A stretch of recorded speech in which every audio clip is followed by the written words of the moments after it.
Hello everyone and welcome back to Sinar Sport Matters podcast, and this is a part 2 of earlier discussion with our young heroes who represented our country, and one of them managed to clinch a gold medal for third Asian Youth Games in Bahrain. And these are the proud parents, and let me introduce the first one, and uh, Ariel's mother, Puan Farina, and Sonia's father, Sanjay, and Puan Azlin, Arisa's mother. Yes. Welcome to the show. Thank you. Thank you. You guys, awesome. You guys didn't only educate, you guys nurtured these young athletes and let them choose their path. That is a big call as a parent. And we start with Chepuan. Chepuan, how?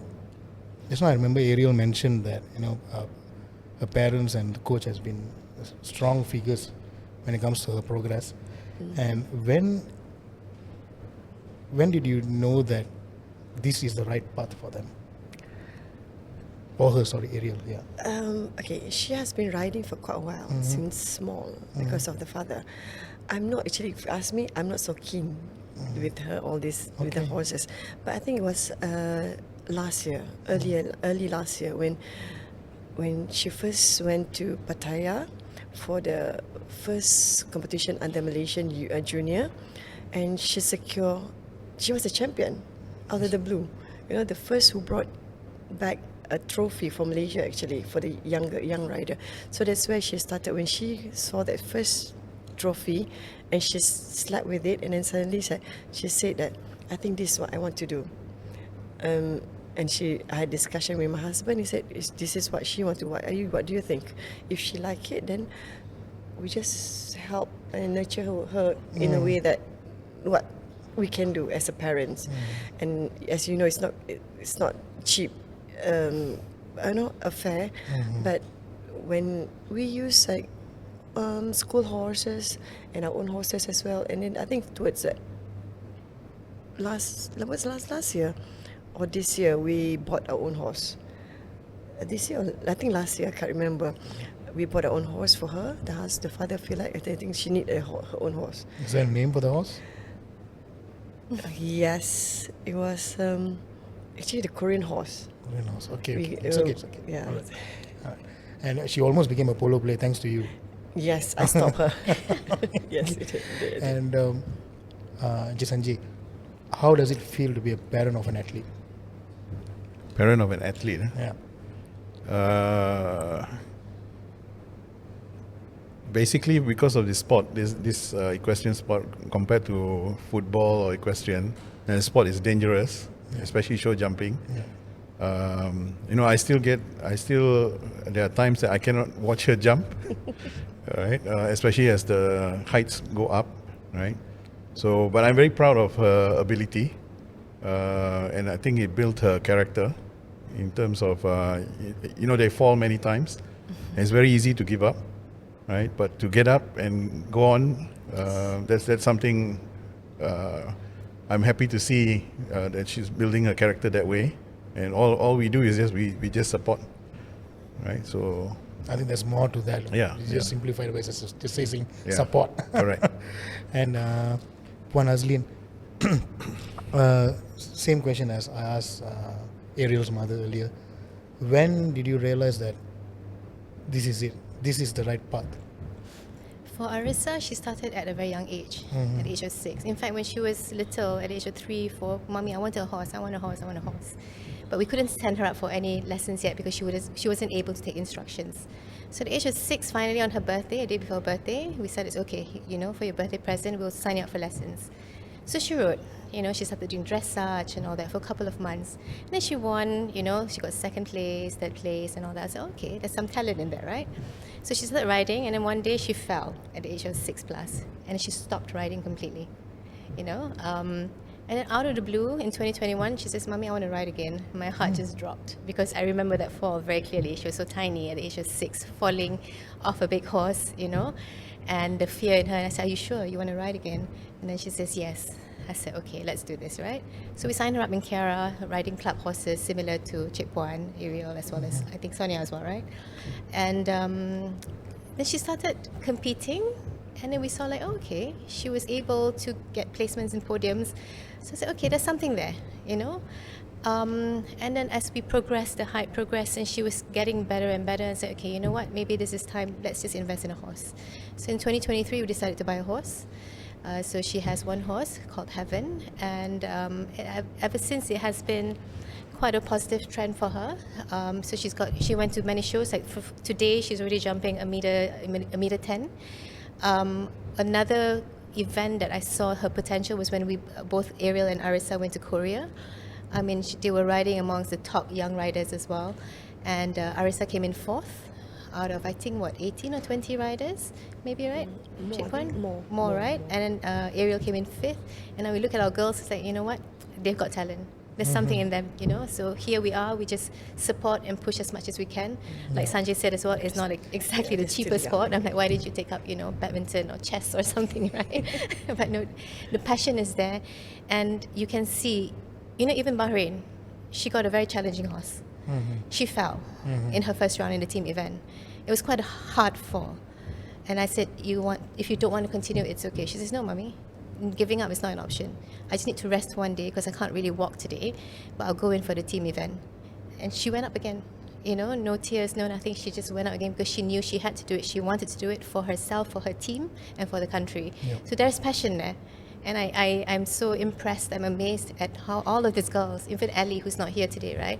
They all have that passion and determination that they really, it's not something that you can get overnight, right? Yeah, so it's built in them. And what we're here to do as parents is we support as much as we can. Yeah. Again, you parents just simplify everything by saying support. Yes. There's more to that. Support. Yeah. Emotional support, monetary support, of course, right? But emotional is also very important. Yeah, especially But, at this young age. As Arissa, right? As she progresses, when you thought that, okay, it's about time we can let down our fear. There The will fear is never always be there, a dead- right? Always No, there. no, Never. they never. The fear is always there. Always there. Even In like- fact, on the day on her first team event day, that whole day I was all out of sorts. I knew it because we saw it in her warm up, and in the day when she tested the horse, we knew that horse is a bit hot blooded. Right? It's tough, it's not easy. And Arissa's not used to that kind of horse. So the whole day I was all over the place. And I was even more nervous. But you know, I just had to keep my cool and ensure that I don't portray that in front of her, that she doesn't see it. If she sees that I'm nervous, then she'll get even more nervous. You see? So it's also a lot of playing of emotions here. They have to be strong and calm for the horse. We have to be strong and calm for them. You know, if they see that we're nervous, immediately they'll feel like, I don't know whether I can do it, right? Yeah, so it is a lot of emotions that we all have to balance, not just for them, for ourselves. And I don't think there'll be a day that I will not be scared watching them, right? Yeah. Yeah. Like when Ariel's down, when she missed the jump, whatever she's down, she doesn't want to talk to me. I don't go near her. I let her stay on her own for a while until like maybe good half an hour. We'll see her mood. Like then when she started talking to people, smiling, then we can go to her. If not, if you talk to her when thing happens like recent Olympic youth, I think it's the pressure on her was so much by everybody after the winning. So and then the worst part is the horse that we use to jump. She haven't been riding that horse for 10 months, 11 months. Suddenly she's gonna use that horse for qualifying, and she's been away for 2 months, right? Basically 2 months. And then came back, I think she rode it for maybe 3 times before the qualifying, and said for her that the horse refused to jump, not even one jump, just refused.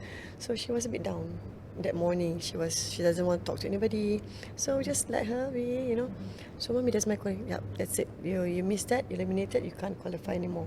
So she was aiming for it, for the Olympic youth, but it didn't go through. So she was hoping that maybe she can go qualify somewhere else. She doesn't mind going like to Europe or to Qatar. There's one more in December, but I don't think you can do unless we write in. But I don't think so, because once you give a summit one name, one competition, I think that goes into the file of the federation, the international federation. So she was a bit down, but then she wrote the second one. Yeah, and so they relax.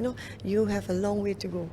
So you're only 15, it's like Olympic youth maybe not for you, but there's next year, there's a SEA Games, I told the parents, since the kids are still young, the next aim is to go for SEA Games. We try to push as much as we can for these kids. They have 2 years to practice and train, because takkan nak suruh these old riders still riding it. So we need. I think this is where. Sorry if I say this. This the ministers and the ministry have to come in, help out. Because if you don't push these young riders, in 10 years, who else going to jump?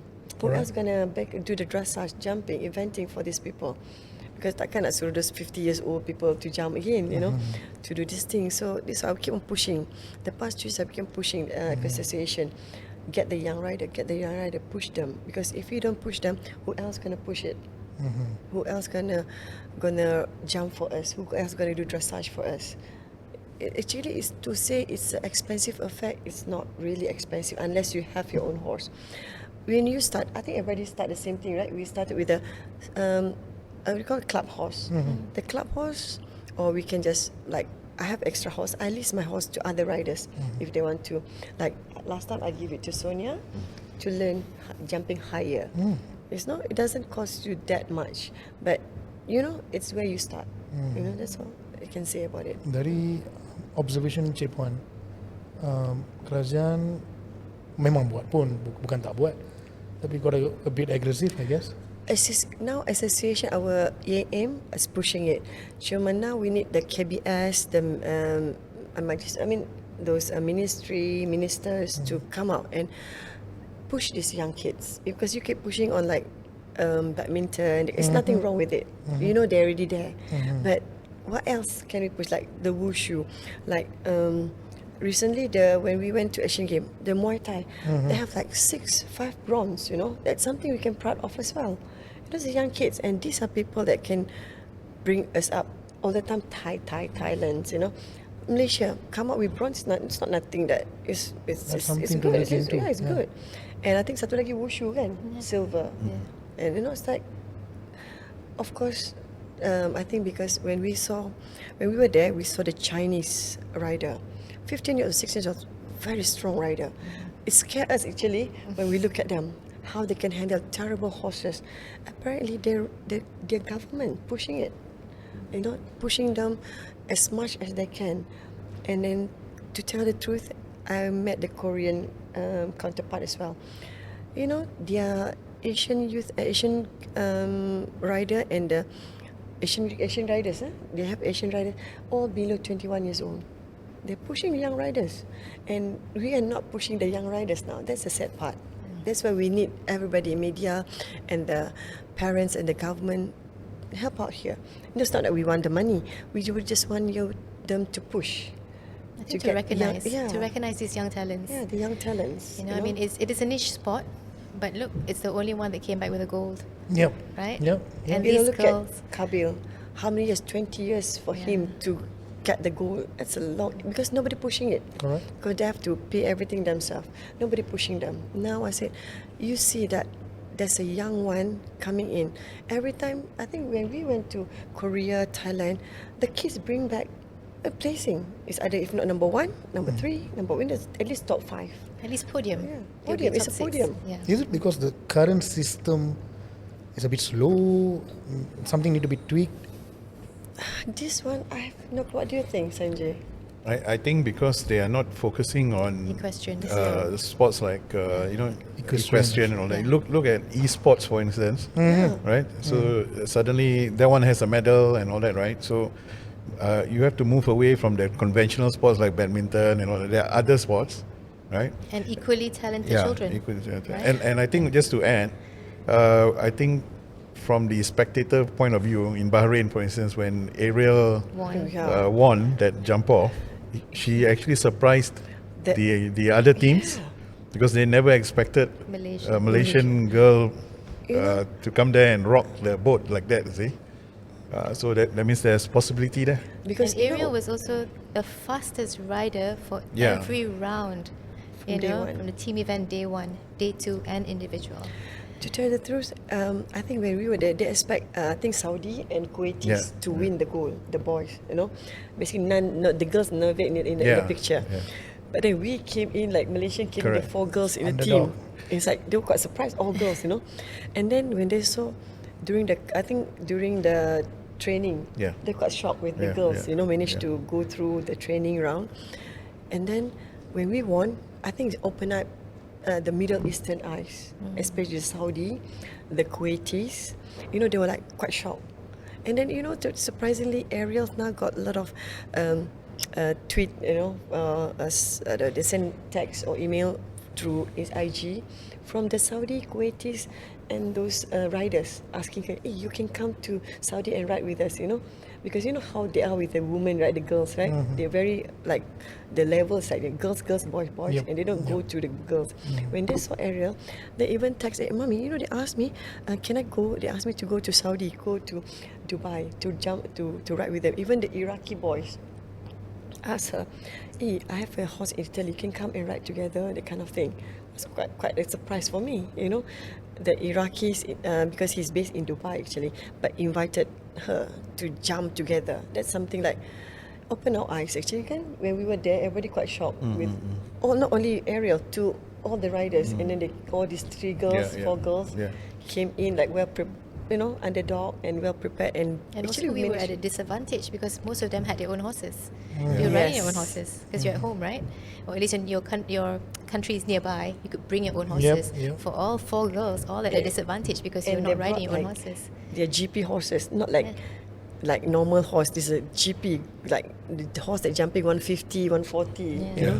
Kita it just So at the end of the day, it really doesn't matter. You could bring Yeah. your own horse, but if it's an off day for the horse, or if the horse gets spooky, and if it's just not its day, you're not going to get that placing.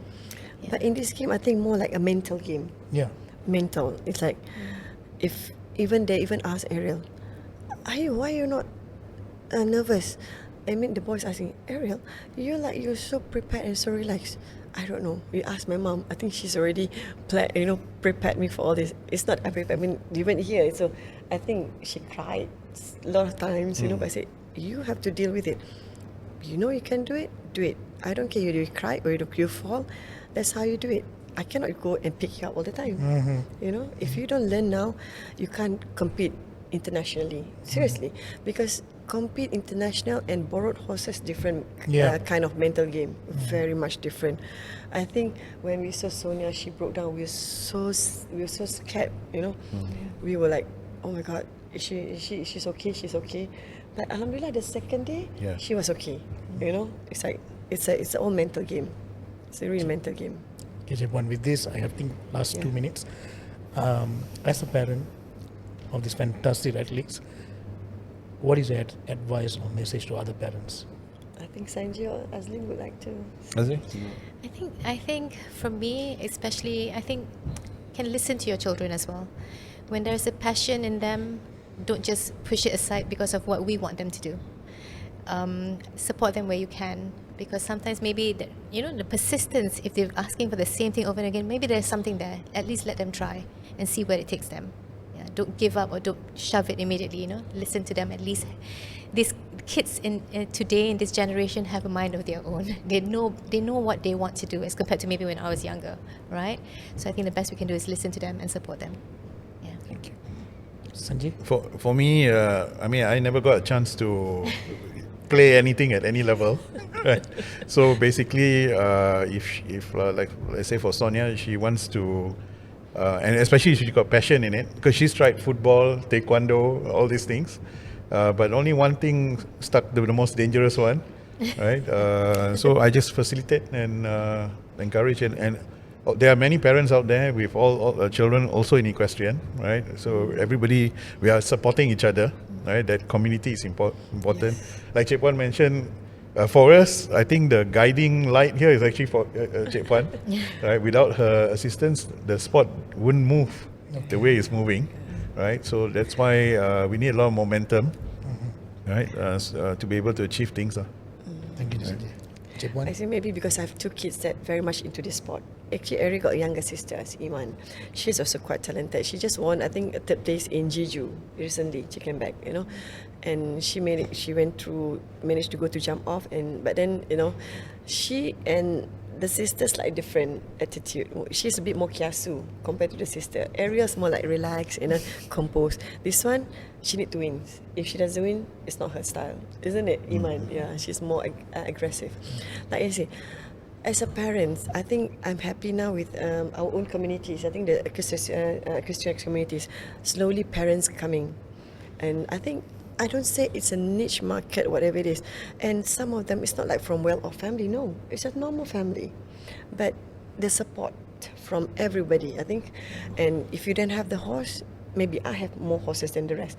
I would, give it or list it, or let them use it, provided that the horse that my daughter said no, this one you can't touch, so it's okay. The rest you can touch, that's fine. So this is a part that the parents, yes, I said, try to support as much as we can. But Ariel, now she's homeschooled because this is what she wants to do. The passion she wants, she planned for herself. Next year she wants to compete internationally in Europe. And then she wants to do SEA Games qualifying as well for 2027. So, okay, if this is what you want to do, you can't go to school because basically every day, 7 o'clock, 6:30, she go to stable, riding 2 horses in the morning. Come back by 9, her online class. And then by 5 o'clock, she got to go to TEP again, another 2 more horses to ride. So, if you ask her what's her hobby, she will say sleeping. Because that's the only time for her to rest.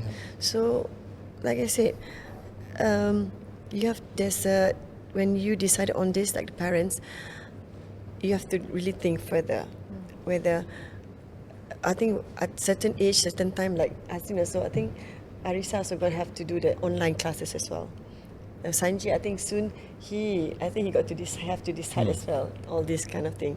So as a parent, we do what we can do, and I encourage others as well, because I saw recent competition, a lot of young riders, which I'm so happy actually, because dulu, I think one class only 5-6 riders, now up to 20. In one class riding. I mean, you can't compete with Indonesia, Thais, whatever it is, like satu kelas sampai 50-60 riders, we can't compete. But to have like 15 to 20 riders in one class is good enough for us. Dulu apa, the most 3 kan? Yeah. Kapal paling banyak pun 10 I think. Now we have more. It's good, you know. Okay, Chuan, with this, I think we can conclude our discussion. Thank you. Good luck to all of you. Thank you so much. Just Thank like you them, so I think much. the more gold medal to be won. All right, Inshallah. Inshallah. we'll do this. Malaysia boleh. Thank you. Thank you. Thank you for watching, guys, Thank you. and see you next time.